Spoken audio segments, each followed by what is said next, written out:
Get in, chop. Yo, what's up, you guys? It's your girl, Treaty LPC, and thank you for tuning in to this week's episode of the Self-Aware and FF podcast. You guys are totally in for a treat. This season has been amazing so far, and this week's episode is also not going to disappoint. I have a very special guest with me, Miss Joy Larkin. She is a narcissistic abuse coach and mentor, as well as the author of Your Pain Will Make You Successful, as well as the founder of Live Narc Free LLC. She is going to be talking with us about narcissistic abuse. I know we've had a couple episodes this season that have talked about certain aspects of it. So we're going to dive a little deeper because this is a pretty hot topic right now. So without further ado, please welcome to the Self-Aware and FF podcast, Miss Joy Larkin. Hey, Joy, how are you doing today? Hi, Trees. I'm amazing. Thank you so much for having me on. And I know we've been trying to, get a conversation between us two. So I'm glad that we're finally able to come on and all that good stuff. So thank you so much for having me. It's truly a pleasure. Awesome. I'm definitely glad we were able to connect and definitely glad to have you on today. I guess we can go ahead and get started by having you tell the audience a little bit about yourself. Yeah. So again, my name is Joy Larkin. I am a narcissist abuse coach. I've been dealing with narcissists since 2006. And since 2017, I have been helping former victims and now survivors heal, move on, and cope and overcome narcissistic abuse. I'm 34 years old. I've been on this journey for a while. So yeah, that's a little bit about me. Awesome. Good deal. What made you become interested in working with people and teaching them about overcoming narcissistic abuse? Yeah, that's a great question. I think it was just based off of my actual life experience and what I had went through. I actually am from Delaware. I'm a native of Delaware. But when I was 17, I ended up moving to California.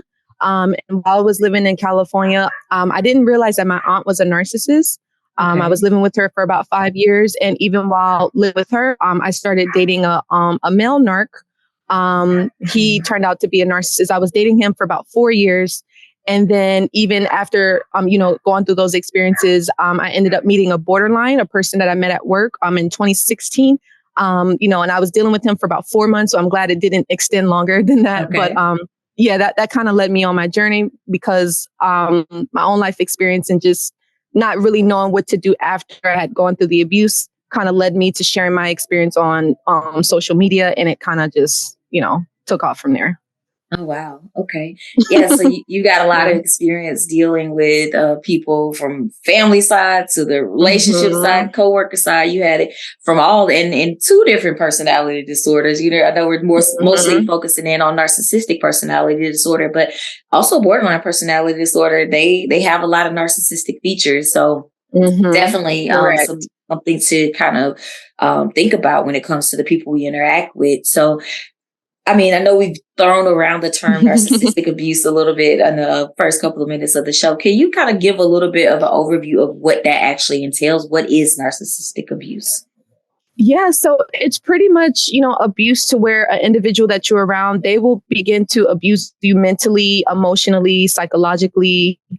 And, they'll begin to do things that's going to make you feel less than. They're going to make you feel insecure. They're going to make you feel uneasy, uncomfortable, having low self-esteem, low self-worth, low self-value. So just doing, maybe it's their attitude, the things that they say to you, that how they make you feel, that's sort of the abuse of it all, essentially. So they'll do different things. They'll do like, silent treatments or they'll do like love bombing in the beginning, where they're kind of like, putting you on a pedestal and giving, showering you with all this attention and love and care, just pretty much just trying to trick you. That's what kind of in the beginning to make it seem like they love you, to make it seem like they're interested and stuff like that.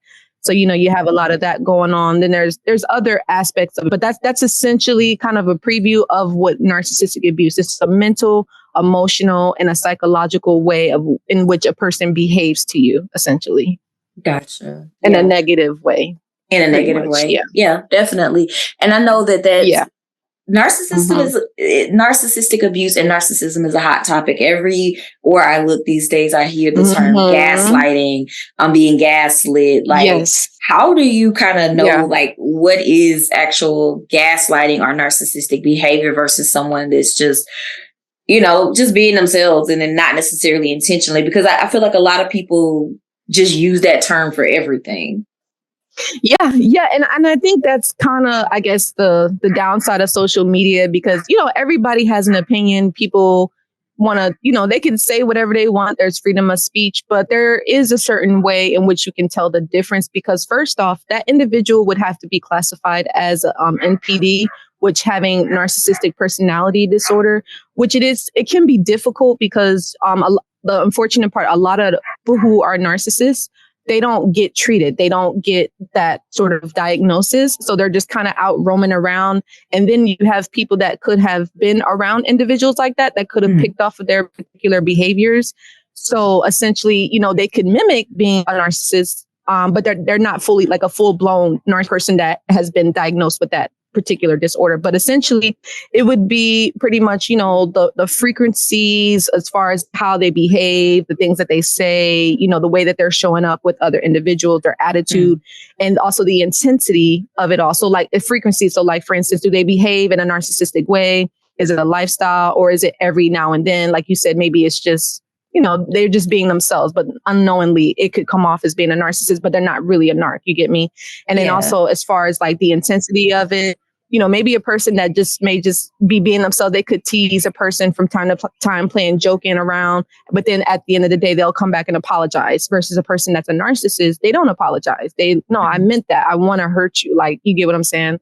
Like they're out to like harm that particular person. And also to, again, the person that's just playing around being themselves, they could just do this every once in a blue moon. It's not like on a daily basis. When a narcissist, it's like daily, like, constant, abuse, constant put downs, constant belittling and stuff like that. So, yeah, absolutely. Thank you for kind of clarifying that out, because I get so tired of people saying everything is gaslighting. It's like, oh my God, everything is not gaslighting. Some people are just assholes. They're not necessarily narcissists.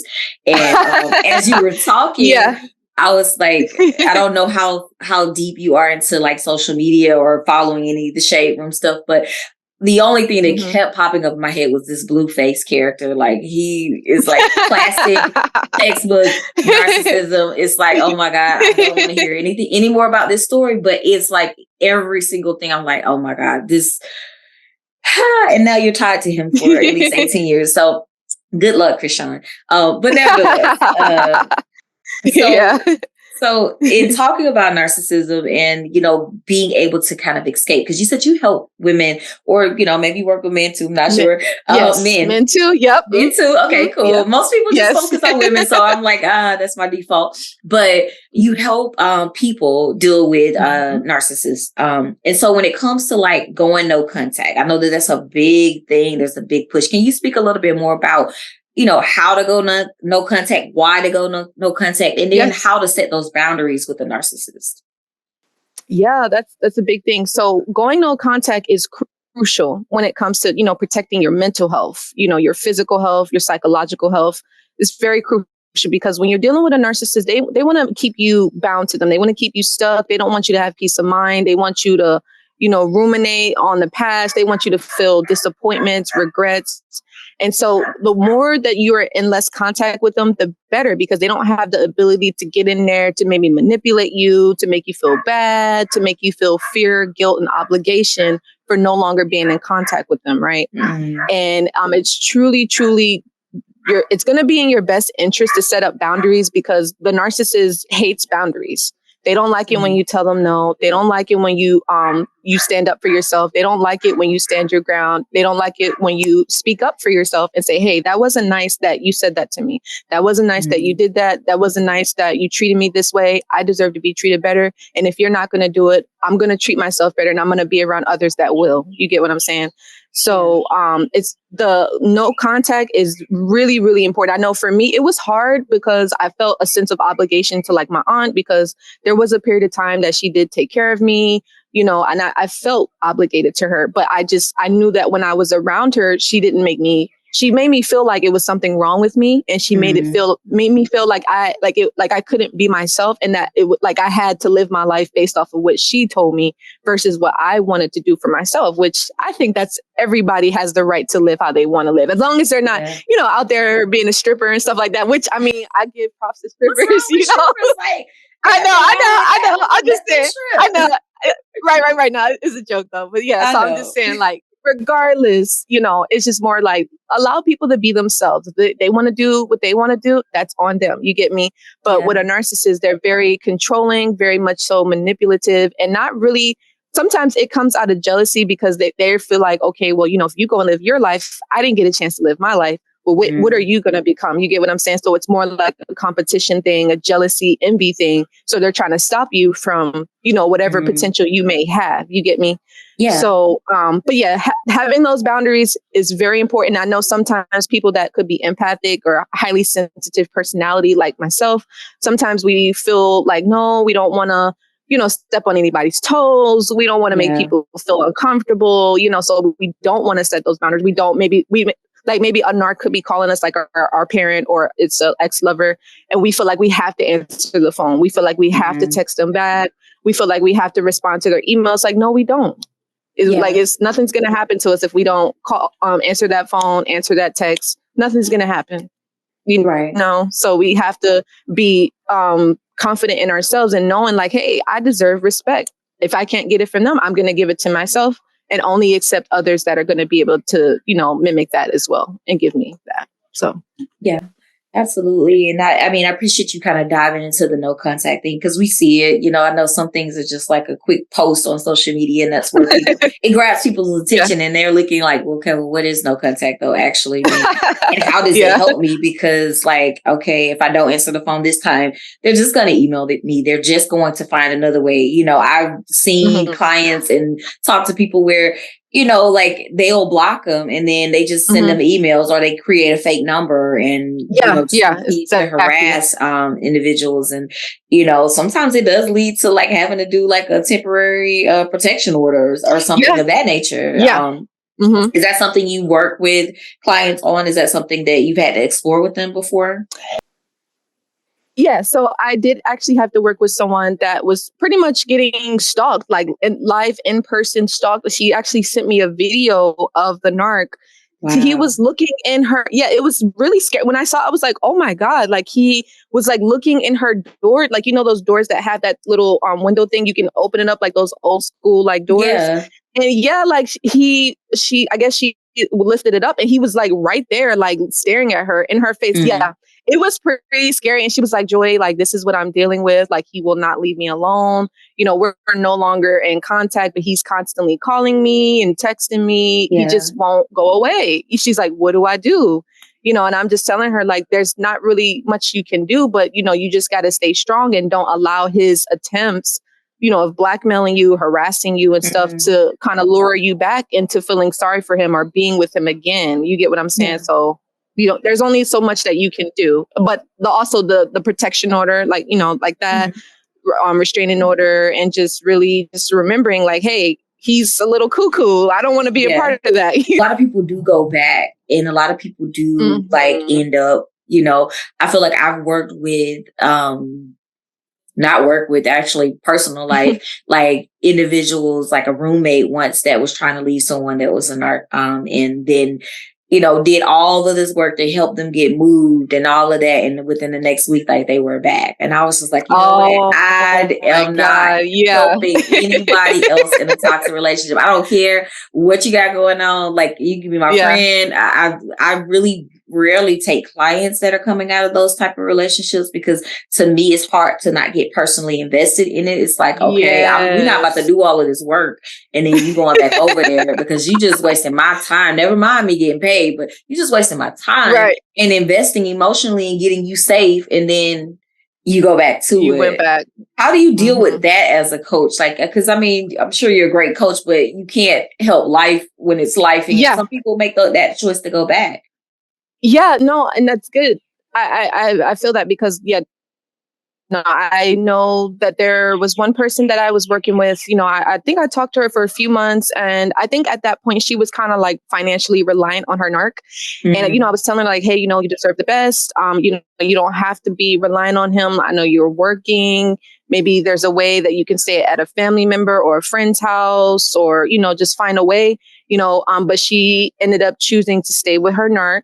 But I think actually she ended up going to someone else too, like later on down the line, but I think he ended up being a narcissist as well. So in that case, you just kind of really have to learn how to emotionally detach from certain clients, I guess. I mean, yeah, you're there for them, but at the end of the day, they have to make that decision. And whatever decision that they make, from deep down in your heart, you did the best that you could. You gave them the advice. But at the end of the day, they can only do what they do. So it's not really personal to you per se. Like, it's not that you didn't do what you were supposed to do. You didn't do your job. But at the end of the day, they have a choice to make. They're adults as well. So that's kind of like how I deal with that. Yeah, I've had that happen a few times where people, I'm working with them, they're getting my advice. And then they go back. And actually another person, I actually been working with her for quite a couple years. And she was in no contact, which was good the last time I heard from her. But then she reached out to me again and said that she broke no contact and ended up getting pregnant by the narc. And yeah. And so now he blocked her. And so now it's just a big ordeal. So, we kind of dealing with that. So I gotcha. Yeah. I mean, that's a lot. And I I love that you put it out there. You can't take it personally because that doesn't just apply to coaches and counselors. That's even your friends. If you have a friend who is in a relationship and they're calling you every day and they want to get out and you try to help them, that's it's a sticky situation to be in because it doesn't make you feel good to see this person continue to kind of go through this particular cycle because it is a cycle of over and over again. This is what it leads to. In terms of like getting someone to that point, because it sounds like you have people that come to you who may you be contemplating leaving at some point, or do you usually get them like after they left? A lot of times, they're thinking about it. And then other times they have already left. And then sometimes they're ruminating. They're like, okay, did I make the right decision? Like, was I in the wrong? Was it my mistake? Was it something wrong with me? I usually get a lot of people like that.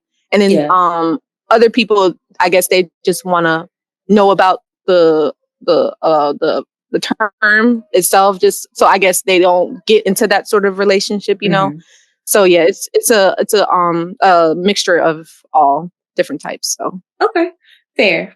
Thank you for kind of clarifying that because, if someone is listening and they're interested in connecting, I just wanted to make sure that they, knew that they didn't have to already be out of the relationship. It could be any stage of it. If you're considering or think that you might be with a narcissist, it may be a good idea to reach out. So in walking people through that process, how can people heal and recover after the abuse? Like after everything is said and done, they've gone no contact and they've severed those ties, put those boundaries in place. How can they start to heal and recover after the abuse? Yeah, that's a beautiful question. I know just based off of that question, I could just use myself as an example. What I did, it was actually, it's a journey. And still, even then you're still like healing, recovering. But what I got to the point where I was like, okay, I'm good. Like, I don't think about him anymore. Or I don't feel bad about leaving my aunt. So I just started to, take the focus off of the narcissist. And I put it back on myself because I realized I was so drained. I was so depleted. I didn't like myself. I really hated myself at that moment in time. And I was so angry with myself for a really long time. So I had to, reach out. I talked to someone for about a year, right? I talked to like a counselor, and she was someone, she didn't really understand narcissistic abuse. So I do kind of wish that I would have talked to someone that actually went through it, because I think it would have kind of helped validate me and confirmed a lot of things for me during that moment in time. But everything happens for a reason. But I also did, thank God, I was able to connect with some actually really good-hearted friends, which, it's kind of rare these days, but I can say that I do have maybe like maybe like this amount of good friends, maybe about this amount. Okay. A whole four. Yeah. Yeah, about a handful, literally a handful. But anyway, yeah. So people that I could trust. And so they was able to kind of like listen to me and get me out of the house and keep me busy so I wouldn't be like in my mind all the time. Also to I had to get some hobbies. I had to, like okay, all right, Joy, like, what do you want to do? What do you like? What makes you happy? What's fun for you? Like, so I started trying different activities. I started doing like yoga.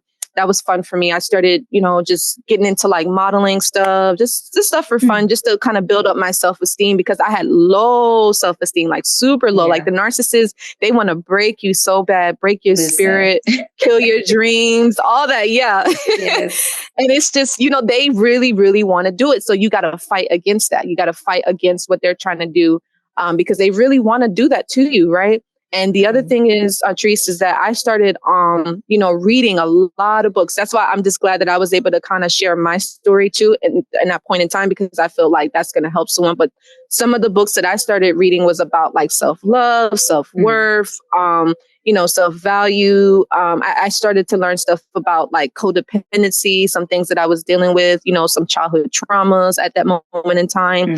I also had to educate myself on like, post-traumatic stress disorder syndrome and stuff like that. Yeah. I also had to, have a conversation with my parents, when I mentioned the childhood traumas, because I felt like the reason why I did attract, those situations and those relationships was because I had some unhealed wounds that I didn't really work through, some unhealed grief and some unhealed pain that I was still kind of carrying on. But with the narcissist, they will bring that stuff to the surface. That's one thing about them, is they will trigger you in a quick minute. Right. Right. And then, but just also too, I really had to like just cry. I know a lot of people don't like to talk about that because it's like, nobody wants to cry. Though. Nobody wants.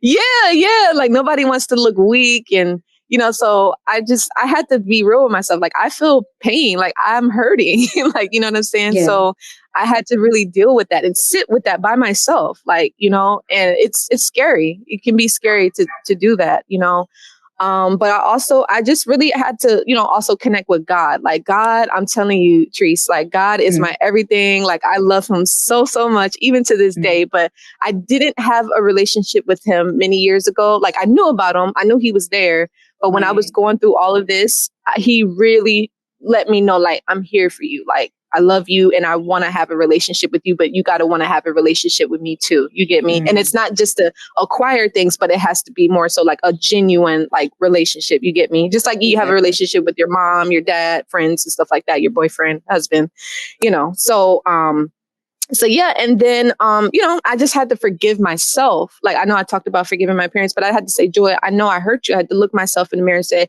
I'm sorry. I let you down, because I felt like I disappointed myself, like, wasting all that time, dating that male narc. And I also too, like with my aunt, there was a lot of resentment that I had to work through because I felt like she wanted, so I left from Delaware. I moved to California. I think by the second year I was in California, I had wanted to move back to Delaware, right? I had plans. I was like, yeah, I don't really like California. It's not for me, and she actually kind of talked me into staying. And I think at times I feel a little resentment towards her because of that, just a little bit, but I'm glad that the timing that I was there was good, but I'm also glad that I left when I did, Yeah. But overall, and also just journaling, doing a lot of journaling, writing things down, and also joining support groups was a good, helpful tool for me to heal. So.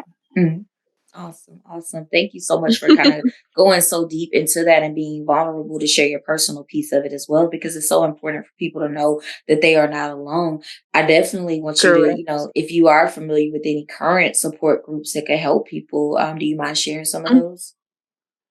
Yeah, I actually have my own, by the way, okay. But so mine's is I mean, and I'll share a few others, but I have one. It's called the Healing and the Recovery Room. I started that back in 2020. We used to have about 18 members, but it's been growing. So we have about 45 members now. It's just people that have dealt with, mental health challenges and or, former victims and now survivors of narcissistic abuse. That is on Facebook. So anybody, it's a free group. Please feel free to join. But some other groups I've found, there's like narcissist support groups. There's also, I think it's like the Narcissist Stockholm Syndrome group. There's a bunch. Like, I think if the person wants to know about support groups, just type in narcissist support group on Facebook and they'll find a whole bunch of groups to join. So that's going to be a really good resource for a lot of people. Awesome. Yeah, I really appreciate you sharing the support groups, because it is such an important part to be able to have a community when you're going through something like that. And I do appreciate, the fact that just, you being open and you sharing can help so many different people. You've kind of already dived into it a little bit, but I do want you to just kind of share a little bit about how you personally connect and identify with the idea of being self-aware and fucked up. Oh, yeah. Yeah. As far as being self-aware, I think how I identify is just really being able to identify and know about, I guess, the different types of personalities that are in the world, the different types of people that are out there, and just kind of protecting myself in the midst of all that, and just being able to use my intuition to just be mindful of, like, okay, I stay away from this person, go around that person, trust this person, don't trust that person, trust myself, trust God, and I find that, being self-aware for me is just like knowing that God is with me and he loves me, and, God will, he's with us through our whole healing journey. So although we go through abuse and different challenges, but he's there. So I feel like for me, that's self-awareness. Like, okay, God is with me. I have my faith in God. So I'm good. Like, it's not going to be easy in life. He never said it was going to be easy, but it's worth it with him by our side, And then as far as being fucked up, like, I don't know if I'm fucked up or not. Probably not. But maybe some people may feel, because like I speak a lot of, like, I'm myself. I allow myself to express like my truth. And so I guess some people, if they are behaving in a way where I'm kind of exposing them, they may be like, why she expose me? Why she say that? Like, they may feel offended. So they may be like, oh, that's fucked up. Like, or it could be, I guess, if I do share my story, then people are like, oh, dang, Joy, like, that's fucked up that they did that to you. You get what I'm saying? Like, it could go either way, So, but yeah, that's kind of like my take on that. Gotcha. That was quite the non-answer answer. But we talk about pre-show. A lot of people get to that question and give me, just this fluff kind of thing, because it's self-aware and effed up. So like you shared some of those things earlier. You knew your aunt was a narc and you didn't, leave when you did that. That's self-aware and effed up. So I mean, it is kind of like people don't want to look at themselves as effed up. I embrace those parts of me, because I know a lot of stuff that I should do but don't do, and that's fucked up. So, but I do appreciate you sharing and and being open and vulnerable with me today. Yes. So people. Oh no, I was just gonna say, I guess, like, in the past, if anything, just real quick to go back to that, I feel like maybe people may have thought that, like, I broke their heart. I guess because that was in a time where I didn't know myself. You get what I'm saying? Like, maybe 5-10 years ago, people, we may have wanted to be with me, and I felt that they liked me for me, but I think I was so focused on, like a narc at the time, or somebody that wasn't good for me. So I think they probably could have felt like, well, dang, Joy, that's fucked up. Like, you know what I'm saying? Like, as far as that is concerned. But other than that, I guess that's how I would take on that. But yeah. So, but to answer your other question, how you're saying how they can connect with me, right? Yeah. How can people connect with you? Yes. Yeah, absolutely. So people can connect with me on social media, email, website. So all of my social media platforms are Live Narc Free. So LIVENARCFREE, Live Narc Free. Also, I have a website called livenarcfree.com. So, if someone likes to reach out to me, they need any support or any advice, or, they have a question or just need a listening ear, I definitely would love to support you. I do have, different sort of services and products that's going to really be able to help people, get back on track, help empower themselves, and encourage themselves and motivate themselves. Because I feel like there probably is a lot out there. I do get that, but I don't know. Sometimes I feel like people can turn it like in a weird negative way. And I'm like, no, I don't want to stay focused on the educational side. I really just want to focus not necessarily on the details, but just like the education aspect. Like what are you learning from this? What are the lessons? And how can we move forward in a positive, constructive, and a productive way? If that makes sense. Yeah. Right. So that's kind of like what I like to focus on. Yeah. Awesome. So I definitely appreciate you taking time out of your day and being able to kind of share with the audience. And also, I've learned a lot today myself. So I definitely appreciate your time, Joy. You guys, make sure that you connect with Joy. Follow her. Live Narc Free is the website. And all of the information will be in the description of this episode. Also, be sure to follow me, Tree the LPC, on all social media platforms under the handle Tree the LPC. Until next time, be safe, be well, and make sure that you take care of your mental health.